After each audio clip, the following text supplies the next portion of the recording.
Hi friends, welcome back. Lovely Amazon prime వీడియోలో తెలుగులో కూడా స్ట్రీమింగ్ అవుతుంది. డబ్బింగ్ అయితే బాగా చేశారు.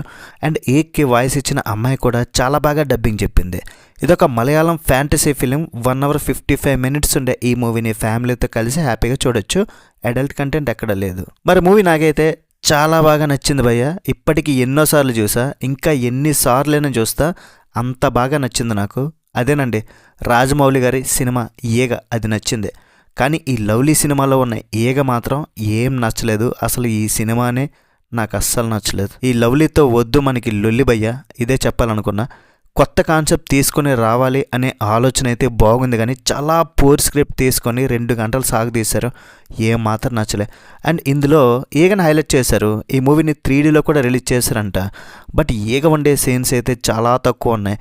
జస్ట్ ఒక 1/2 hour మాత్రమే కనిపిస్తుంది అంతే. సరైన కామెడీ లేదు, మంచి డ్రామా లేదు, ఒక ఎమోషన్ లేదు. ఈగ ఎంట్రన్స్కే 40 minutes తీసుకున్నారు.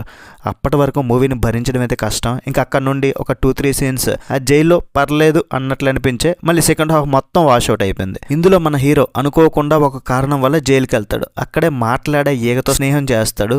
దానికి లవ్లీ అని పేరు కూడా పెడతాడు. మరి తర్వాత ఏమవుతుంది వీళ్ళిద్దరి జర్నీ అనేది మూవీలో చూడాలి. రాజమౌళి గారి ఈగ సినిమాలో రివెంజ్ డ్రామా ఉంటుంది, ఇక్కడ ఫ్రెండ్షిప్ ఉంటుంది. రాజమౌళి గారి ఈగకి మాటలు లేవు, ఓన్లీ ఎక్స్ప్రెషన్సే ఉంటాయి. బట్ ఇందులో ఈగ చక్కగా మాట్లాడుతుంది. మీ లవర్స్ ఎలా మాట్లాడతారో అట్లా క్యూట్గా మాట్లాడింది, అది నచ్చింది. ఈగను చూస్తుంటే కూడా రాజమౌళి గారి సినిమా ఈగనే గుర్తొచ్చింది. కానీ ఇందులో ఎటువంటి ఇంట్రెస్టింగ్ అండ్ ఫ్యాంటసీ ఎలిమెంట్స్ లేక చాలా బోరింగ్గా తయారైన మూవీ. ఆల్రెడీ మలయాళంలో డిజాస్టర్ అయిందంట. మళ్ళీ ఓటీటీలో అయినా కరుణిస్తారా కనికరిస్తారా లేదా అని వదిలినట్టున్నారు.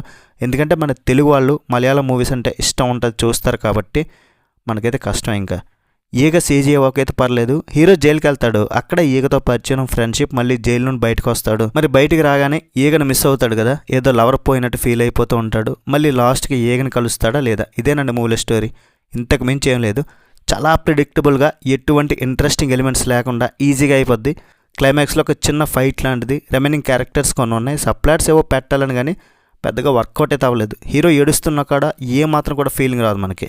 గ్రాఫిక్స్ అయితే బాగానే ట్రై చేశారు. బ్యాక్గ్రౌండ్ స్కోర్ బాగుంది, కానీ పాటలు అయితే నచ్చలే. మాథ్యూ థామస్ చాలా సినిమాలు మనం చూసే ఉన్నాం. ఇంకోరాడది యాక్టింగ్ బాగా చేశారు. బట్ పూర్ స్క్రిప్ట్ వల్ల అతను కూడా చేసేదేం లేదు. ఇంకా సినిమాటోగ్రఫీ డీసెంట్ ఉంది. ఫైనల్గా ఈ లవ్లీ, దీంతో మనకు వద్దు లొల్లి. మరి ఓవరాల్ సినిమాకి రేటింగ్ ఇవ్వాలి అని అంటే మాత్రం 1.5 out of 5. That's it guys. Review నచ్చితే ఒక లైక్ చేయండి, ఛానల్ కూడా సబ్స్క్రైబ్ చేసుకోండి. నెక్స్ట్ వీడియో మళ్ళీ కలుద్దాం. బై బాయ్ అండ్ జై హింద్.